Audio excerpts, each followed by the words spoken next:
हरि ओम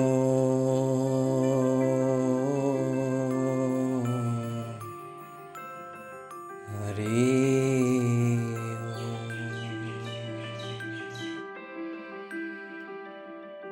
वशिष्ठ जी कहते हैं राम जी से, हे राम जी, इस संसार का, अविद्या का कोई अंत नहीं है। इसी पे एक आख्यान तुमसे कहता हूं, सो सुनो। एक बार एक विपश्चित नामक एक राजा था। वो राजा अत्यंत सामर्थ्यवान और अग्निदेव का उपासक था। एक बार उसके राज्य पे चारों दिशाओं से हमला हुआ। उसकी सेना लगभग खत्म होने की कगार पे थी, तो उसने निर्णय लिया कि अब मैं रणभूमि में जाऊंगा। उसने अग्नि देवता की उपासना करी, जिनका वो भक्त था, और अग्नि देवता प्रकट हुए। अग्नि देवता से उसने वर मांगा, हे अग्निदेव, चारों दिशाओं में मेरे एक एक शरीर जाए और युद्ध का समापन करें। अग्निदेवता ने उसे वरदान दिया और उसके चारों शरीर, एक एक शरीर चारों दिशाओं में गए। और विपश्चित राजा के सामर्थ्य के सामने दूसरी सेना टिक ना पाई। चारों दिशाओं का युद्ध समाप्त हुआ और विपश्चित राजा की विजय हुई। कुछ इस कदर विपश्चित ने युद्ध किया कि उसके एक संकल्प मात्र से आसमान से तीरों की झड़ी लग गई, भाले बरसने लगे और दूसरी सेना ध्वस्त हो गई। विपश्चित राजा विजय हुआ और उसके चारों शरीर चारों दिशाओं के समुद्रों पे जाके खड़े हुए और उसने अपने मंत्रियों को अपने विचार बताए। उसने व्यक्त किया कि समग्र राज्य का अब मैं एक राजा हूं। सब शत्रु समाप्त हुए, मगर ये समुद्र जो अब मेरे सामने खड़ा है, इसका भी मैं अंत देखूं और देखूं कि ये संसार जो मेरे सामने खड़ा है, इस संसार का अंत क्या है। ऐसा विचार करके उसने अपने चारों शरीर छोड़कर सूक्ष्म शरीर से आगे की यात्रा करी। सूक्ष्म शरीर हवा में, धरती पे, पाताल में एक गति से दौड़ता है। उसने चारों दिशाओं में दौड़कर दिशाओं का अंत ढूंढना चाहा। लेकिन यहां बात यह आती है कि विपश्चित राजा के जो चारों शरीर थे, उनका क्या हुआ। विपश्चित राजा जो दिशाओं का अंत ढूंढने चला था, उसके कुछ शरीर जो थे वो कभी नरकों में गए, कभी स्वर्ग देखा, कभी ऐसे ऐसे लोक देखे जहां मनुष्य शरीर से गति नहीं, कभी ऐसे ऐसे प्राणी देखे, ऐसे ऐसे जीव देखे जो धरती पे सोचे भी नहीं जा सकते। चारों दिशाओं में विपश्चित राजा गया और कुछ शरीर उसके पतन में गिरे, कभी उत्थान हुआ, और कुछ शरीर पुण्यों के कारण किसी कारण से संतों के चरणों में पहुंच गए और कुछ शरीरों की मुक्ति भी हो गई। अंत में उसका एक शरीर किसी कारणवश हिरण बना और उस हिरण को श्री राम जी के पड़ोसी राज्य के राजा ने राम जी को उपहार स्वरूप दिया। उस समय राम जी उनके गुरुदेव महर्षि वशिष्ठ जी के चरणों में बैठकर सत्संग सुना करते थे।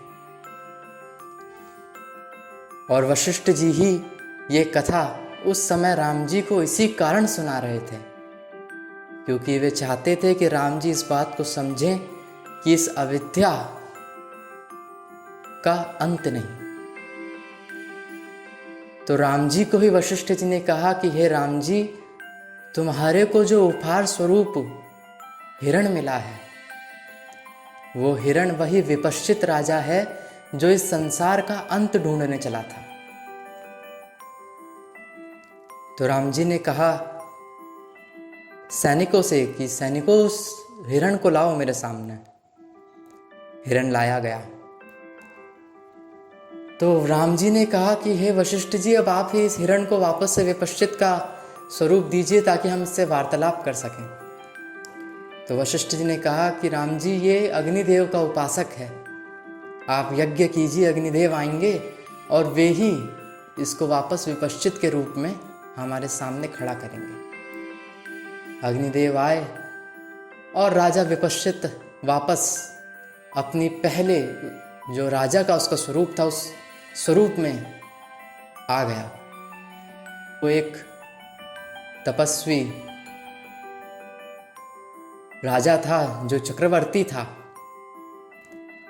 उसका स्वागत हुआ और दशरथ जी ने पूछा कि हे विपश्चित राजा, आप इतने युगों से संसार का अंत ढूंढ रहे हैं, अविद्या का अंत ढूंढ रहे हैं, आप अपना अनुभव हमारे सामने रखिए। आपका क्या अनुभव रहा इस यात्रा में? तो विपश्चित राजा ने वही बात की जो वशिष्ठ जी राम जी को समझाना चाहते थे। विपश्चित ने कहा कि हे दशरथ,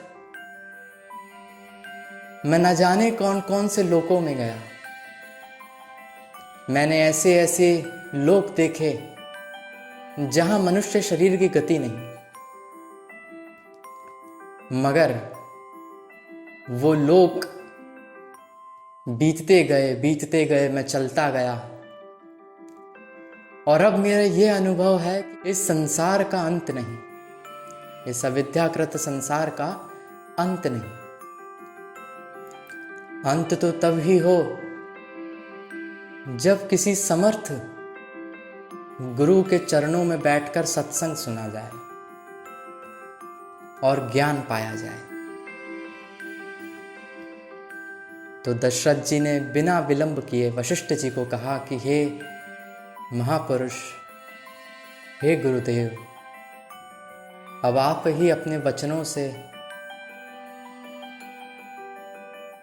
राजा विपश्चित का कल्याण कीजिए। तो वशिष्ठ जी ने विपश्चित को ज्ञान दिया, सत्संग दिया और विपश्चित अपने अनुभव में जाग उठा। तो इस संसार का अंत नहीं, अविद्या का अंत नहीं। अंत क्यों नहीं?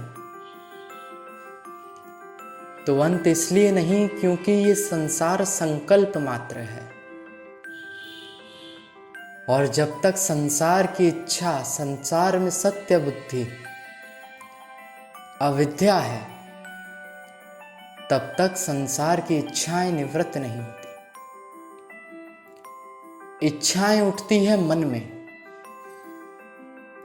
मन सत्ता पाता है बुद्धि से और बुद्धि सत्ता पाती है चित्त से। तो जब तक चित्त में वासना है, जब तक चित्त में फुरना है, जब तक चित्त में अहंकार है, तब तक जगत की सत्य बुद्धि जो है, जगत में जो बुद्धि निश्चयात्मक हुई है, वो निवृत्त नहीं होती। और जब तक जगत की सत्य बुद्धि निवृत्त नहीं होती, तब तक संकल्प विकल्प से उठा हुआ मन शांत नहीं होता। और जब तक मन शांत नहीं होता तब तक संसार का अंत नहीं होता।